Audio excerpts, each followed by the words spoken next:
A parent provides and a child decides. How is this related to childhood obesity? Let's step back in time to your childhood. What were your memories of sitting at the dinner table with your family? Perhaps you remember your mother coercing you to finish everything on the plate. Perhaps you remember your father stashing the treats away in the cupboard only to appear at Christmas time.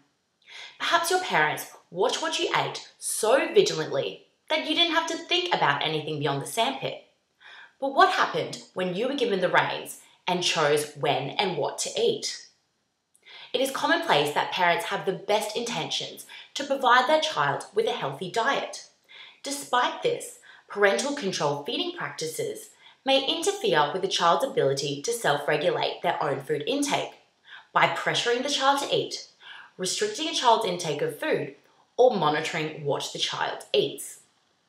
Controlled feeding practices may override a child's ability to respond to internal cues of satiety and hunger, limiting their opportunities to develop self-control and reinforcing a child's ability to adopt maladaptive eating behaviours. Eating in the absence of hunger is a maladaptive eating behaviour associated with overeating and obesity. My experimental research is the first of its kind in Australia to analyse the extent of eating in the absence of hunger in a sample of children aged 3 to 4 years old. My main research question is, does the use of a mother's controlled feeding practices predict eating in the absence of hunger in children of this age group? The experiment is carried out in the child's home to replicate the child's usual lunchtime environment. The researcher explains the protocol carefully to the mother and provides the mother with a pre-weighed, semi-standardized lunch and snacks. After the mother has given the child the lunch, she will show the child an appetite scale to determine the degree to which the child is full. She then will provide the child with a selection of highly palatable and energy-dense snacks and tell the child that they may eat as much as they desire.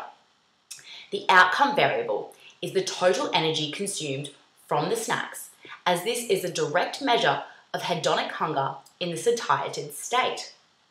This will be correlated with a self-reported tool used to measure the mother's use of pressure to eat, restriction, and monitoring to determine if these practices predict eating in the absence of hunger.